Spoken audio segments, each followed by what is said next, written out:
നമസ്കാരം. പോയ വാരത്തെ വാർത്താവിശേഷങ്ങളുമായി വീണ്ടും ന്യൂസ് റൗണ്ടപ്പിലേക്ക് സ്വാഗതം. സ്വർണ്ണപ്പണയ തട്ടിപ്പിന്റെ കഥകളും അപകടത്തിന്റെ നിലവിളിയുമായി പോയ വാരവും വാർത്താ ബഹളമായി മാറി. ഓരോ റോഡിലും ഓരോ നിലവിളി ഒളിഞ്ഞിരിപ്പുണ്ട്. അത് തീരാ നഷ്ടവും തോരാത്ത കണ്ണീരുമായി നമ്മെ സങ്കടപ്പെടുത്തിക്കൊണ്ടിരിക്കുന്നു. പള്ളിക്കര ദുരന്തത്തിന്റെ ഞെട്ടൽ മാറും മുമ്പാണ് കഴിഞ്ഞ ആഴ്ച കുന്താപുരത്ത് നിന്ന് മറ്റൊരു ദുരന്ത വാർത്ത എത്തിയത്. ബസ്സും സ്കൂൾ ബസ്സും കൂട്ടിയിടിച്ച് 8 കുഞ്ഞുമക്കളാണ് തൽക്ഷണം മരിച്ചുപോയത്. ചൊവ്വാഴ്ച രാവിലെ ട്രാസി മഹാദി ക്രോസിലായിരുന്നു അപകടം. ബൈന്ദൂരിൽ നിന്നും കുന്താപുരത്തേക്ക് പോവുകയായിരുന്ന ബസ്സും ഡോൺ ബോസ്കോ സ്കൂളിലേക്ക് വിദ്യാർത്ഥികളുമായി പോവുകയായിരുന്ന ഓമിനി വാനുമായിരുന്നു കൂട്ടിയിടിച്ചത്. 2 ആൺകുട്ടികളും 6 പെൺകുട്ടികളും ഉൾപ്പെടെയാണ് 8 പേർ മരിച്ചത്. അപകടത്തിൽ അധ്യാപികയടക്കം 12 പേർക്ക് പരിക്കേറ്റു. 2 വിദ്യാർത്ഥികൾ സംഭവ സ്ഥലത്ത് വെച്ച് തന്നെ മരിച്ചു. 5 പേർ ആശുപത്രിയിലേക്കുള്ള വഴിമധ്യയും ഒരാൾ ആശുപത്രിയിലും മരണപ്പെടുകയായിരുന്നു. പരിക്കേറ്റവർ മണിപ്പാൽ ആശുപത്രിയിൽ ചികിത്സയിലാണ്.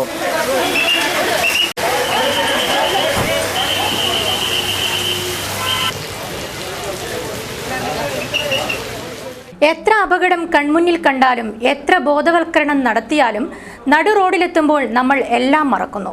വേഗത മാത്രമാണ് നമ്മുടെ ഹരം. പക്ഷേ അത് വരുത്തിവെക്കുന്ന നഷ്ടം ഒരിക്കലും നികത്താനാവാത്ത ഒന്നായി മാറുന്നു. മതത്തിന്റെ പേരിൽ കടിച്ചു കീറുന്ന വർത്തമാനകാലത്ത് ബോവിക്കാനത്തു നിന്ന് ഒരു നല്ല വാർത്തയെത്തി. പള്ളിമുറ്റത്ത് ക്ഷേത്ര കമ്മിറ്റി സംഘടിപ്പിച്ച നോമ്പുതുറ വ്യത്യസ്തമായ അനുഭവവും പുതിയ മാതൃകയുമായി മാറി. മതത്തിന്റെയും ജാതിയുടെയും പേരിൽ മതിലുകൾ ഉയരുന്ന വർത്തമാനകാലത്താണ് ബോവിക്കാനക്കാർ മതസൗഹാർദ്ദത്തിന്റെ പുതിയ മാതൃക പകരുന്നത്. എല്ലാവരും ഒരമ്മ പെറ്റ മക്കളാണെന്നും എല്ലാവരുടെയും രക്തം ഒന്നാണെന്നും തെളിയിച്ചുകൊണ്ട് മുളിയാറിലെ ക്ഷേത്ര കമ്മിറ്റിക്കാർ മുസ്ലിം സഹോദരങ്ങൾക്ക് നോമ്പുതുറ വിഭവങ്ങളുമായി പള്ളിമുറ്റത്തെത്തിയപ്പോൾ അത് പുതിയ അധ്യായമായി മാറി. മുളിയാർ ക്ഷേത്രത്തിലെ കുരുക്ഷേത്ര എന്ന കൂട്ടായ്മയാണ് ബോവിക്കാനം മുഹിയുദ്ദീൻ ജുമാ മസ്ജിദിൽ വിശ്വാസികൾക്കായി നോമ്പുതുറ സംഘടിപ്പിച്ചത്.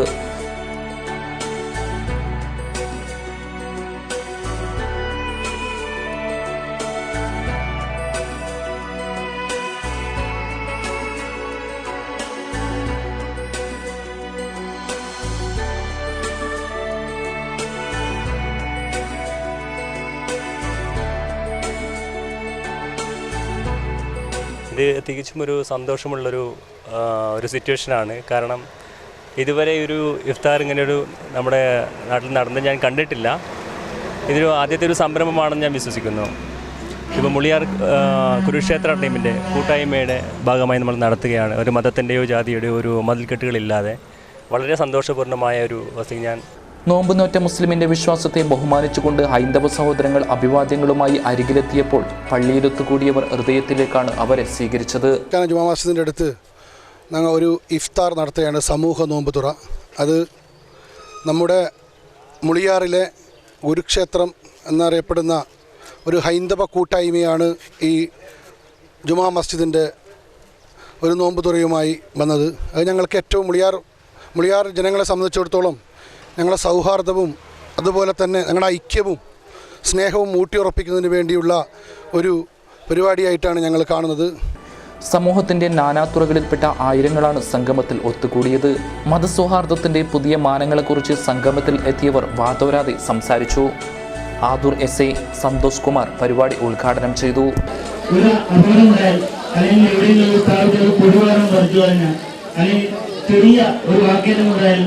പെട്ടെന്ന് തന്നെ അതൊരു വർഗീയ തലത്തിലേക്ക് നീങ്ങുന്ന ഒരു സ്ഥിതിവിശേഷമാണ് നമ്മുടെ ജില്ലയിലുള്ളത്. എന്നാൽ നിങ്ങളുടെ എല്ലാവരുടെയും ഈ സന്തോഷം കാണുമ്പോൾ നമുക്ക് തീർച്ചയായും ഇതൊരു മാറ്റത്തിന് തുടക്കമാണെന്ന് നമുക്ക് ഒരിക്കൽ കൂടി ഉറപ്പിച്ചു പറയാൻ കഴിയും. ബാലൻ മുണ്ടക്കൈ ചടങ്ങിൽ അധ്യക്ഷത വഹിച്ചു. എബി കുട്ടിയാനം സ്വാഗതം പറഞ്ഞു. KB. Muhammad Kunhi, Jayakrishnan master, Siddique Bovikkanam, Krishnaprasad master, Masood Bovikkanam, എ.എസ്.ഐ. Firoz, Rajan Muliyar, മധു ചിപ്പിളിക്കായ, ശിവരാജൻ, ഷെരീഫ് കൊടവഞ്ചി, ബി.സി. കുമാരൻ, അംസ ബി.കെ., വാർഡ് മെമ്പർ ഗണേഷ്, അനീഫ് ബോവിക്കാനം തുടങ്ങിയവർ സംസാരിച്ചു. ഈ മാതൃക നാട് മുഴുവൻ പിന്തുടർന്നുവെങ്കിൽ ഈ ലോകം എത്ര നന്നായേനെ. ഇനിയും ഇതുപോലുള്ള സൗഹൃദ കൂട്ടായ്മകൾ ഉണ്ടാവട്ടെയെന്ന് നമുക്ക് ആശിക്കാം. മഴ സുഖമുള്ള അനുഭൂതിയാണെങ്കിലും മഴ വരുന്നതോടെ പനിയും കൂട്ടിനെത്തുന്നു എന്നതാണ് മനസ്സിന്റെ പേടി. ജില്ലയിൽ പകർച്ചപ്പനിക്കൊപ്പം ഡെങ്കിപ്പനിയും പടരുകയാണ്. നിരവധി പേരാണ് നിത്യവും ചികിത്സ തേടി ആശുപത്രിയിൽ എത്തുന്നത്. കാലവർഷം ശക്തമായതോടെ ജില്ലയിൽ പകർച്ചപ്പനി വ്യാപകമാകുന്നു. ജൂൺ മാസത്തിൽ മാത്രം 9ഓളം പേർക്ക് ഡെങ്കിപ്പനി സ്ഥിരീകരിച്ചിട്ടുണ്ട്. പെരിയ, നർക്കിലക്കാട്, മുളിയാർ എന്നിവിടങ്ങളിലാണ് ഡെങ്കിപ്പനി ബാധിതരെ കണ്ടെത്തിയത്. കൂടാതെ കാഞ്ഞങ്ങാട്, കല്ലഞ്ചിറയിൽ മലേറിയ പിടിപെട്ട ഒരു കേസും റിപ്പോർട്ട് ചെയ്തിട്ടുണ്ട്. കാലവർഷം ശക്തമായതിനാൽ പകർച്ചപ്പനി വർദ്ധിക്കാനുള്ള സാഹചര്യം കൂടുതലാണെന്നും സ്വയം ചികിത്സ ചെയ്യുന്നത് അപകടകരമാണെന്നും deputy DMO doctor E Mohanan അറിയിച്ചു. ശരിയായ രീതിയിൽ ചികിത്സ തേടിയില്ലെങ്കിൽ ഇത്തരം രോഗം തിരിച്ചു വരാനുള്ള സാധ്യത കൂടുതലാണെന്നും അദ്ദേഹം അറിയിച്ചു. മഴക്കാലമായതിനാൽ ജില്ലയിലെ സർക്കാർ ആശുപത്രികളിൽ വിപുലമായ ചികിത്സാ സംവിധാനം ഒരുക്കിയിരിക്കുന്നതായും DMO അറിയിച്ചു. ജാഗ്രത ശക്തമാക്കാൻ ആരോഗ്യവകുപ്പ് മാത്രം വിചാരിച്ചാൽ പോരാ, നമ്മളും അതിന്റെ ഭാഗമാവണം. ഇതൊക്കെ അവർ നോക്കിക്കൊള്ളുമെന്ന് പറഞ്ഞാൽ പനിച്ചു മരിക്കും നമ്മൾ.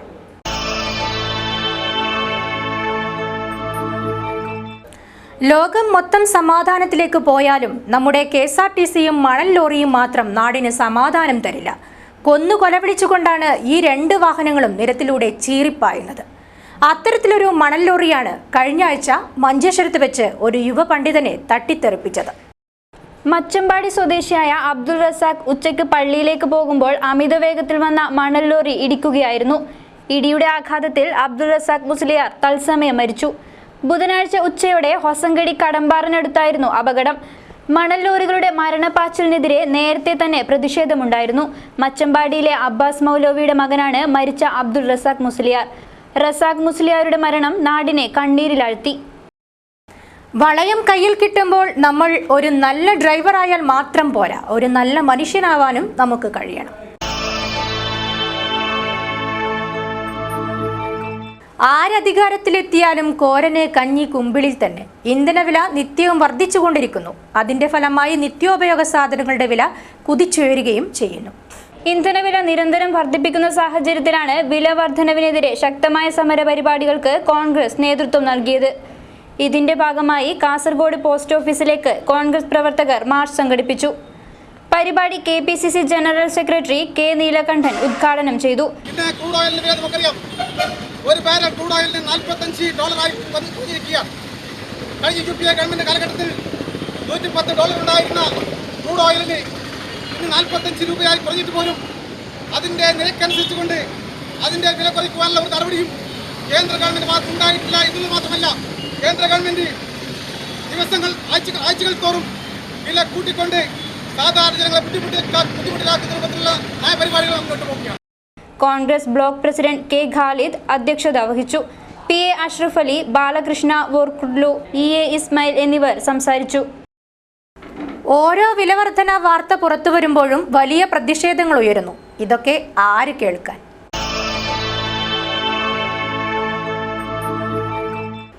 അജ്ഞാത സംഘം അടിച്ചു വീഴ്ത്തി തകർത്തു കളഞ്ഞ ഉപ്പളയിലെ സമീറിന്റെ വാർത്ത പോയ വാരത്തെ ഏറ്റവും വലിയ നൊമ്പര ചിത്രമായിരുന്നു. ആരാണോ എന്തിനാണെന്നോ അറിയാതെ കണ്ണിൽ കാണുന്നവരെയൊക്കെ കടന്നാക്രമിക്കുന്നവർ അറിയുന്നില്ല ഒരു മനുഷ്യൻ വീണു പോകുമ്പോൾ തകർന്നു പോകുന്നത് ഒരു കുടുംബം തന്നെയാണെന്ന്. ഇത് വല്ലാത്തൊരു നൊമ്പര ചിത്രമാണ്. ഊർജ്ജസ്വലതയോടെ ഓടി നടക്കേണ്ട യുവത്വത്തിൽ കുക്കാറിലെ സമീർ എന്ന യുവാവിനെ ഭാര്യ ചുമന്ന് നടക്കുന്നു. ടോയ്ലറ്റിലേക്കും കട്ടിലിലേക്കുമെല്ലാം താങ്ങിപ്പിടിച്ചു വേണം കൊണ്ടുപോകാൻ. ഒരു യുവാവിൻ്റെ ശരീരഭാരം താങ്ങാൻ പോലുമാവാതെ അവൾക്ക് പലപ്പോഴും ബാലൻസ് തെറ്റിപ്പോകുന്നു. 2014 സമീറിൻ്റെ ജീവിതം തകിടം മറിഞ്ഞു പോയത്. ഉപ്പനങ്ങാടിയിൽ എന്ന നാട്ടിലേക്കുള്ള യാത്രയ്ക്കിടയിൽ മംഗലാപുരത്തെത്തിയപ്പോൾ BC റോഡിൽ വെച്ച് ഒരു സംഘം പിന്തുടർന്നു. പമ്പുവെല്ലിലെത്താറായപ്പോൾ വാഹനത്തിന് കുറുകെ തടസ്സം സൃഷ്ടിച്ച അവർ സമീറിനെ തലങ്ങും വിലങ്ങും ആക്രമിച്ചു. മരിച്ചെന്ന് കരുതി സംഘം തിരിച്ചു പോയപ്പോൾ ഇത്തിരി ശ്വാസം എവിടെയോ ബാക്കിയുണ്ടായിരുന്നു. ജീവൻ്റെ ആ തുടിപ്പുമായി ആരോ അവൻ ആശുപത്രിയിലെത്തിച്ചു. പിന്നെ ബോധമില്ലാത്ത 3 മാസങ്ങൾ മംഗലാപുരത്ത് ആശുപത്രി കിടക്കയിലായിരുന്നു. 3 മാസം കഴിയുമ്പോൾ ബോധം തെളിഞ്ഞുവെങ്കിലും സംസാരശേഷി തിരിച്ചു കിട്ടിയത് പിന്നെയും എത്രയോ മാസങ്ങൾ കഴിഞ്ഞാണ്. ഇന്നും ശരിക്കൊന്ന് സംസാരിക്കാനാവാതെ ഇരുന്ന ഇരിപ്പിൽ സമീർ കണ്ണീർ വാർക്കുകയാണ്. ഒരു ഭാര്യ എന്താണെന്നും അവളുടെ സഹനശക്തിക്ക് സമാനമായ മറ്റൊന്നുമില്ലെന്നും സമീറിൻ്റെ ഭാര്യ സുഹറ ജീവിതത്തിലൂടെ കാണിച്ചു തരികയാണിവിടെ. 2 മുറികൾ മാത്രമുള്ള വാടക റൂമിൻ്റെ അസൗകര്യങ്ങൾ നിറഞ്ഞ അകത്തളങ്ങളിൽ സമീറിൻ്റെ ഓരോ ചലനങ്ങൾക്കും സുഹറയുടെ സഹായം വേണം. ടോയ്ലറ്റിലേക്ക് കൊണ്ടുപോയി പ്രാഥമിക ആവശ്യങ്ങൾ നിറവേറ്റി കൊടുക്കുന്നതും കുളിപ്പിക്കുന്നതും ഭക്ഷണം വായിലിട്ട് കൊടുക്കുന്നതുമെല്ലാം സുഹറയാണ്. ജീവിക്കാൻ ഒരു മാർഗവുമില്ലാതായതോടെയാണ് സുഹറ തൊട്ടടുത്ത ഒരു പർദ്ദ ഷോപ്പിലേക്ക് ജോലിക്ക് പോകാൻ തുടങ്ങിയത്. രാവിലെ ഭർത്താവിന് ഭക്ഷണമൊക്കെ വായിലിട്ട് കൊടുത്ത് കുളിപ്പിച്ച് കിടത്തി മക്കളെയെല്ലാം ഒരുക്കി സ്കൂളിലേക്ക് അയച്ചാണ് അവരുടെ യാത്ര. തിരിച്ചു വന്ന് വീണ്ടും കുളിപ്പിക്കണം, ഭക്ഷണം നൽകണം. 3000 രൂപയാണ് സുഹറയ്ക്ക് ഒരു മാസം ലഭിക്കുന്ന ശമ്പളം. ഇതിൽ 2000 രൂപ റൂം വാടക നൽകണം. ബാക്കി 1000 രൂപയിൽ അരിയും മറ്റു സാധനങ്ങളും വാങ്ങും. സമീറിന് ചികിത്സയ്ക്ക് ആവശ്യമായ 1500 രൂപ വേറെ എവിടെ നിന്നെങ്കിലും കടം വാങ്ങണം. എത്ര കൂട്ടി ഗുണിച്ചാലും അവരുടെ കണക്ക് ഒരിക്കലും ഒത്തുവരുന്നില്ല. പിന്നെയും കടങ്ങൾ ബാക്കിയാവും. ഉപ്പയെ ഉമ്മ താങ്ങിപ്പിടിച്ചു കൊണ്ടുപോകുമ്പോൾ ഒന്ന് സഹായിക്കാൻ പോലുമാവാതെ കൊച്ചുകുട്ടികളായ ഷംജാദ് അലിയും ഷാനിബും ഷാഷും ഇഷാൻ അലിയും ഷാമിലും പകച്ചൊരു നോട്ടം നോക്കിക്കൊണ്ടിരിക്കും. ഉപ്പ എന്നുള്ളത് അവർക്ക് കളിക്കോപ്പും മിഠായിയുമായി വരുന്ന ഒന്നല്ല, ഒരു സങ്കടം നിറയുന്ന ചിത്രം മാത്രമാണ്. ഉമ്മ എന്നത് താരാട്ട് പാടുന്ന മാതൃഹൃദയത്തിനുമപ്പുറം കരഞ്ഞു കരഞ്ഞ് മുഖം വാടിപ്പോയ ഒരു സ്ത്രീരൂപം മാത്രമാണ്. എപ്പോഴെങ്കിലും എഴുന്നേറ്റ് നടക്കാൻ കഴിയുമെന്ന പ്രതീക്ഷ തന്നെയാണ് സമീറിനെ ഇപ്പോഴും ജീവിക്കാൻ പ്രേരിപ്പിക്കുന്നത്. 23 മാസമായി കിടപ്പിലാണ്. ഒരു പണിക്ക് പോകാനും ഒന്നും പറ്റുന്നില്ല. മാസം 2000 രൂപ വാടക കൊടുക്കണം. 3400 രൂപേൻ്റെ മരുന്നുണ്ട്. പിന്നെ വാടക കൊടുക്കാൻ വഴിയില്ലാത്തതുകൊണ്ട് ഭാര്യ ജോലിക്ക് പോകുന്നുണ്ട്. 3000 രൂപ ശമ്പളത്തിന്. ഒരു സ്ഥലമുണ്ട് 3 സെൻറ്റ്, ഗവൺമെൻറ് കിട്ടിയ സ്ഥലം 3 സെൻറ്റ്. അതിലൊരു പുര കെട്ടാനുള്ള ഇതിനും ആരെങ്കിലും സഹകരിക്കണം. മംഗൽപാടി സ്കൂളിന് സമീപം കുക്കാറിലെ അസൗകര്യങ്ങൾ നിറഞ്ഞ വാടക മുറിയിലിരുന്ന് കരയുമ്പോഴും സമീറിൻ്റെയും ഭാര്യ സുഹറയുടെയും ഉള്ളിൽ പ്രതീക്ഷയുടെ നേരിയ കിരണം ബാക്കിയുണ്ട്. സർക്കാരിൽ നിന്ന് കിട്ടിയ 3 സെൻറ്റ് സ്ഥലത്ത് ഒരു വീട് നിർമ്മിക്കണം. എന്നാൽ ഇന്നത്തെ അവസ്ഥയിൽ ഒരു വീട് പോയിട്ട് പുതിയൊരു വാടക മുറി പോലും അവർക്ക് സങ്കല്പിക്കാനാവുന്നില്ല. പക്ഷേ നന്മ പറ്റാത്ത മനുഷ്യർ തങ്ങളുടെ ദുരിതം കാണും എന്ന് തന്നെയാണ് അവരുടെ വിശ്വാസം. അപ്പോഴും ഉപ്പയ്ക്കരികിലിരുന്ന ആ കുഞ്ഞുങ്ങൾ ഓമനത്വം തുളുമ്പുന്ന മുഖത്തോടെ പകച്ചു നോക്കുകയാണ്. കളിക്കോപ്പും നല്ല ഭക്ഷണങ്ങളും വേണ്ടുവോളം ആസ്വദിക്കേണ്ട പ്രായത്തിൽ ആ പൊന്നോമനകൾ അതിനൊന്നും ഭാഗ്യമില്ലാതെ ജീവിക്കുന്നു. സത്യം കണ്ടാൽ കരഞ്ഞു പോകുന്ന കാഴ്ചയാണിത്. വീടും ജീവിക്കാനുള്ള മാർഗവും സൃഷ്ടിച്ചു കൊടുക്കാൻ നമുക്ക് കഴിഞ്ഞേക്കും. പക്ഷേ സമീറിന്റെ നഷ്ടപ്പെട്ടുപോയ ജീവിതം തിരിച്ചു നൽകാൻ ആർക്കാണ് കഴിയുക?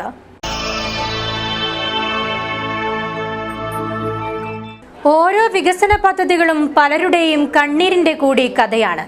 കുടിയൊഴിപ്പിക്കപ്പെടുന്ന കച്ചവടക്കാരും കുടിയിറങ്ങേണ്ട കുടുംബങ്ങളുമെല്ലാം വികസനത്തിന്റെ അപ്പുറത്തെ സങ്കട ചിത്രങ്ങളാണ്.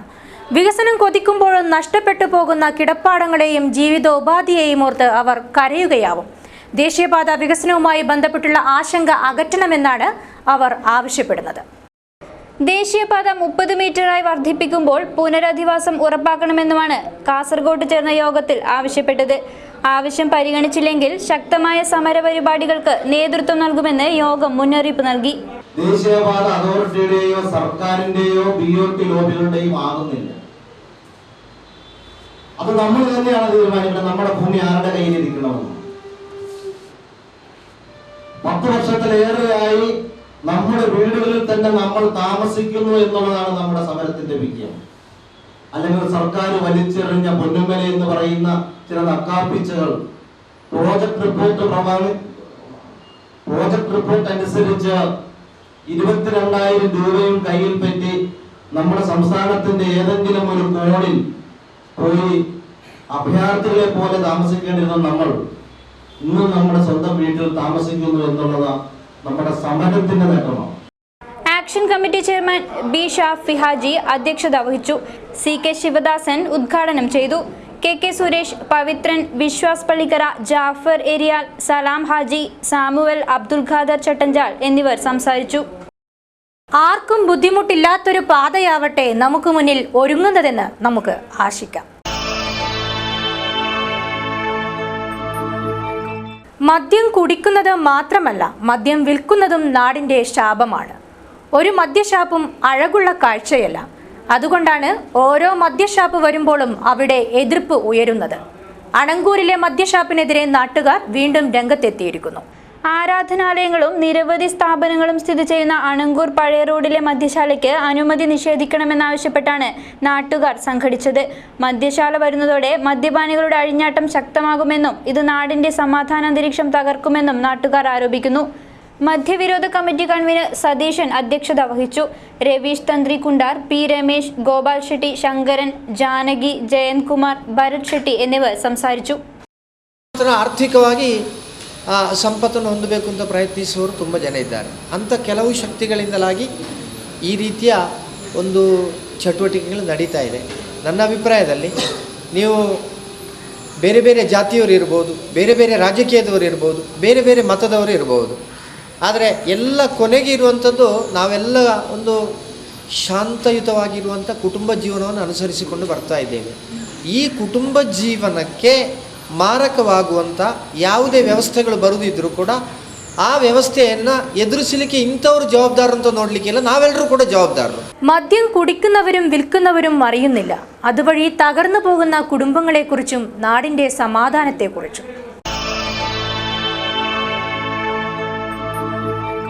വീട് വിട്ടുപോകുമ്പോൾ നമ്മുടെ മനസ്സ് വിരഹം കൊണ്ട് വിങ്ങും. എന്നാൽ പോകുന്ന ദിക്കിലേക്ക് വീടിനെ കൂടെ കൊണ്ടുപോയാലോ? കൗതുക വർത്തമാനമല്ല കേട്ടോ, തളങ്കരയിലെ സാദിഖ് പാഷ അതും കാണിച്ചു തന്നിരിക്കുന്നു. ഏറെക്കാലത്തെ തൻ്റെ പ്രവാസ ജീവിതം അവസാനിപ്പിച്ച തളങ്കര ബാങ്കോടിലെ സാദിഖ് പാഷ പാതി വഴിയിൽ മുടങ്ങിയ കാശ്മീർ യാത്രക്കായാണ് ടെന്റ് ട്രെയിലർ രൂപകൽപ്പന ചെയ്തത്.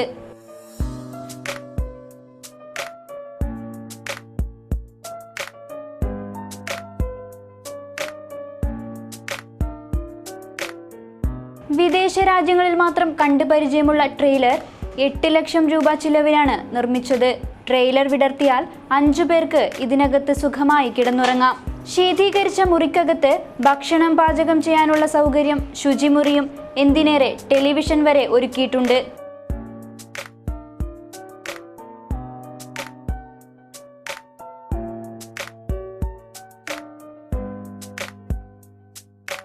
ദുബായിൽ കപ്പലുകളുടെ അറ്റകുറ്റപ്പണി നടത്തുന്ന കമ്പനി ഉടമയായിരുന്ന ഇദ്ദേഹത്തിന് ഇതിൽ നിന്ന് ലഭിച്ച പരിചയമാണ് ട്രെയിലർ എന്ന ആശയത്തിലേക്ക് എത്തിച്ചത്.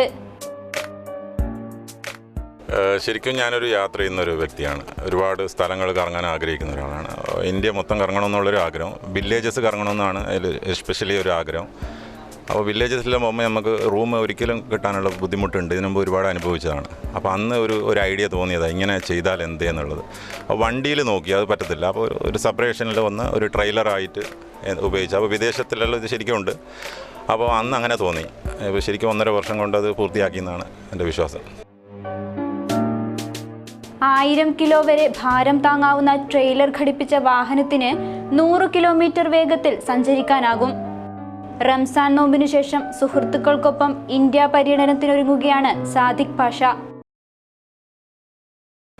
എന്തായാലും സാദിഖ് പാഷയുടെ കണ്ടുപിടുത്തത്തെയും മനക്കരുത്തിനെയും സമ്മതിക്കണം.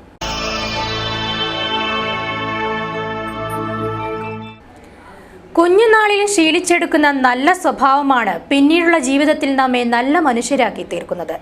ലോകം ഭക്ഷ്യക്ഷാമം നേരിടുമ്പോൾ സ്വയം പര്യാപ്തരാവാൻ കുഞ്ഞുങ്ങൾക്ക് കൃഷി പഠിപ്പിക്കുകയാണ് ചെറുവത്തൂരുകാർ. ചെറുവത്തൂർ അംഗൻവാടിയിലെ കുഞ്ഞുങ്ങൾ ഇപ്പോൾ അക്ഷരങ്ങൾ മാത്രമല്ല, മണ്ണും മനസ്സും പഠിക്കുകയാണ്. ചെറിയ പ്രായത്തിൽ തന്നെ കുട്ടികളെ കൃഷിയുടെ മഹത്വം പഠിപ്പിക്കുക എന്ന ലക്ഷ്യത്തോടെയാണ് പുതിയ കണ്ടം അംഗൻവാടിയിൽ പച്ചക്കറി കൃഷിക്ക് തുടക്കം കുറിച്ചിരിക്കുന്നത്. വെണ്ടയും പയറും വഴുതിനയുമെല്ലാം ഇവിടെ കുട്ടികളുടെ നല്ല പരിപാലനത്തിൽ വളരും. കൃഷി panchayat vice president CV Prameela ഉദ്ഘാടനം ചെയ്തു.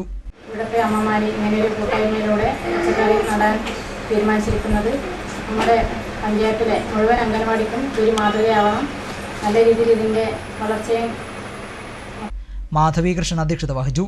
MP ചന്ദ്രൻ, K Narayanan, P Pushpa, Sarika, KV Saraswati, MV Savitri തുടങ്ങിയവർ സംസാരിച്ചു.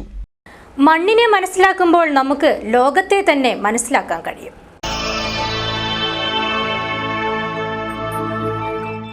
തൊപ്പിവെച്ച ഗ്രാമമാണ് കർണാടക അതിർത്തിയായ പാത്തൂർ. ഈ നാട്ടിലെ 90% വീടുകളിലും ഒരു മതപണ്ഡിതനെങ്കിലും ഉണ്ട്. അപൂർവതയുടെ കഥകളുള്ള ഈ ഗ്രാമം ശരിക്കും അത്ഭുതപ്പെടുത്തും. കേരളത്തിലാണെങ്കിലും സംസാരശൈലിയിലും ഭൂപ്രകൃതിയിലും കർണാടകയെന്ന് തോന്നിപ്പിക്കുന്ന പ്രദേശമാണ് പാത്തൂർ. ഒരു മലയാളം സ്കൂൾ പോലുമില്ലാത്ത കേരളത്തിലെ ഏക പഞ്ചായത്തായ ബൊർക്കടിയോട് തൊട്ടുകിടക്കുന്ന ഈ പ്രദേശത്തിന് വല്ലാത്തൊരു പ്രത്യേകതയുണ്ട്. മതപണ്ഡിതന്മാരെയും മതപഠന വിദ്യാർത്ഥികളെയും കൊണ്ട് സമ്പന്നമാണ് ഈ ഗ്രാമം. ആയിരക്കണക്കിന് കുടുംബങ്ങൾ താമസിക്കുന്ന ഇവിടുത്തെ മിക്ക വീടുകളിലും ഒരു മതപണ്ഡിതനെങ്കിലും ഉണ്ട്. ഒരു വീട്ടിൽ ഒരാളെങ്കിലും മതവിദ്യാഭ്യാസം തേടി നാടിന് ആത്മീയത പകരുന്ന പണ്ഡിതന്മാരാണ്. ഏതെങ്കിലും ഒരു നാട്ടിലെത്തിയാൽ അവിടെ ചുറ്റിക്കറങ്ങുന്നതിനിടയിൽ 4 പള്ളികൾ കണ്ടാൽ അതിൽ ഏതെങ്കിലും ഒന്നിൽ ഒരു പാത്തൂർ ടച്ചുണ്ടാവും. അവിടുത്തെ കത്തീബോ മുദരീസോ പാത്തൂറുകാരനായിരിക്കാം. അല്ലെങ്കിൽ അവിടെ മുഴങ്ങുന്ന ബാങ്കോലി ശബ്ദത്തിൻ്റെ ഉടമ പാത്തൂറിൻ്റെ സന്തതിയായിരിക്കാം. ദക്ഷിണ കർണാടകയിലേക്കും ഉത്തര കേരളത്തിലേക്കുമായി എത്രയോ മതപണ്ഡിതന്മാരെയാണ് പാത്തൂർ ഗ്രാമം സംഭാവന ചെയ്തത്. ഫേസ്ബുക്കിൻ്റെ ലോകത്തെ വാട്സപ്പുകാരനായ യുവത്വം സ്പൈക്ക് ചെയ്ത മുടിയുടെ വക്താക്കളാകുമ്പോഴും ഇന്നും പാത്തൂരിലെ പുതുതലമുറയും തലയിൽ തൊപ്പിവെച്ച് മതവിദ്യാഭ്യാസം തേടി ഏതൊക്കെയോ പള്ളി ദർസിലേക്ക് ബസ് കയറുന്നു. ഇതുവഴി പോകുന്ന ഓരോ ബസ്സിലും വാഹനത്തിലും 2-ലേറെ ഉസ്താദുമാരെയെങ്കിലും കാണാം. ഓരോ വെയിറ്റിംഗ് ഷെഡിലും ബസ് കാത്തു നിൽക്കുന്ന മുത്തഹല്ലിമീങ്ങളെയും കാണാൻ സാധിക്കും. കഴിഞ്ഞ 5 പതിറ്റാണ്ട് കാലമായി ഇവിടുത്തെ ദീനീ പ്രവർത്തനങ്ങൾക്ക് നേതൃത്വം നൽകുന്നത് പാത്തൂർ അഹമ്മദ് മുസ്ലിയാറാണ്. പാത്തൂർ ഉസ്താദ് എന്ന പേരിൽ അറിയപ്പെടുന്ന അദ്ദേഹം സാത്വികനായ പണ്ഡിതനാണ്. ഉത്തര കേരളത്തിലും ദക്ഷിണ കർണാടകയിലും ഏറെ പ്രശസ്തനായ അദ്ദേഹത്തിന് ആയിരക്കണക്കിന് ശിഷ്യഗണങ്ങളുണ്ട്. ഏകദേശം 100 വർഷങ്ങൾക്ക് മുമ്പ് തന്നെ ഈ നാട്ടിൽ ദീനി ചൈതന്യവുമായി ബന്ധപ്പെട്ട് കിടക്കുകയാണ്. ബഹുമാനപ്പെട്ട ഉസ്താദ് അവർകൾ തന്നെ ഏകദേശം 40 വർഷമായി പള്ളിയിൽ മുദരിസും ഖത്തീബുമായി ജോലി ചെയ്യുന്നത്. അതിന് മുമ്പ് ഇവിടെ ദീനി നേതൃത്വം വഹിച്ചിരുന്നത് ഉസ്താദ് അവർകളുടെ പിതാവാണ്. മൈദും കുഞ്ഞ് ഹാജി എന്നാണ് അവർകളെ പറയുന്നത്. നാട്ടുകാരൊക്കെ പറഞ്ഞു വരുന്നത് തന്നെ ഓദിക്കുന്ന കാക്ക എന്നാണ്. 100 വർഷങ്ങൾക്ക് മുമ്പ് തന്നെ ഈ നാട്ടിൽ ദീനുമായിട്ട് ബന്ധപ്പെട്ട ഒരു നാടുമാണ്. ഈ നാട്ടിൽ നിന്ന് പല നാടുകളിലേക്കും ഉസ്താദ് അവർകളുടെ ദർസിൽ ആരംഭം കുറിച്ചുകൊണ്ട് മറ്റുള്ള നാടുകളിലൊക്കെ പോയിക്കൊണ്ട് ദർസ് പഠിക്കുന്ന ഒരു സമ്പ്രദായമാണ് ഇതുവരെയും നടന്നുകൊണ്ടിരുന്നത്. മാത്രമല്ല ഇവിടെ പ്രത്യേകിച്ചും മുത്താലിമീങ്ങൾക്ക് തന്നെ ഒരു കമ്മിറ്റിയുണ്ട്. ജമിയത്തുൽ മുത്താലിം ദിക്ർ ഹൽക്ക മജ്ലിസ് എന്ന് പറഞ്ഞിട്ട് നാട്ടുകാരുടെ എല്ലാ സഹകരണത്തോടു കൂടിയാണ് ഈ കമ്മിറ്റി മുമ്പോട്ട് പോയിക്കൊണ്ടിരിക്കുന്നത്. ഈ നാട്ടിലേക്ക് വേണ്ടിയുള്ള പല ദീനി ചൈതന്യങ്ങൾ ദീനി കാര്യങ്ങളൊക്കെ ഈ കമ്മിറ്റിയുമായി ബന്ധപ്പെട്ട് ചെയ്തു കൊടുക്കുന്നുണ്ട്. മറ്റുള്ള പല കമ്മിറ്റികളും ഈ നാട്ടിൽ പ്രവർത്തിച്ചു വരികയാണ്. ഒറുക്കടി മാത്രമല്ല, ഇവിടെ പല പഞ്ചായത്തുകളിലും മലയാളമില്ല. ഒരു മലയാളം സ്കൂൾ പോലുമില്ലാത്ത നിരവധി സ്ഥലങ്ങളുണ്ട് ഇവിടെ. എന്നാൽ ഇവിടെ മിക്കവർക്കും മലയാളം അറിയാം. അതിന് ഈ നാട് കടപ്പെട്ടിരിക്കുന്നത് ഇവിടെ നിന്നും പുറം നാടുകളിലേക്ക് ജോലിക്ക് പോയ ഉസ്താദുമാരോടാണ്. ദൂരെ ദിക്കുകളിലേക്ക് ജോലിക്കും പഠനത്തിനുമായി പോയവർ മലയാളം വശത്താക്കി വന്ന് ഇവിടെ അത് പകർന്നു നൽകും. അങ്ങനെയാണ് നാട്ടിലെ പലരും നന്നായി മലയാളം കൈകാര്യം ചെയ്യാൻ പഠിച്ചത്. മദ്രസയിൽ മലയാളം പഠിപ്പിക്കുവാനായി പ്രത്യേക സമയവും കണ്ടെത്തുന്നു. പണ്ഡിതന്മാരെ കൊണ്ട് സമ്പന്നമായ ഈ നാട് തൊപ്പിവെച്ച ഗ്രാമമായി മാറുമ്പോൾ അതൊരു ഗ്രഹാതുരത്വം കൂടിയായി മാറുകയാണ്. വേറിട്ട കാഴ്ചകൾ തന്നെയാണല്ലോ ഒരു നാടിനെയും മനുഷ്യനെയും വ്യത്യസ്തനാക്കുന്നത്.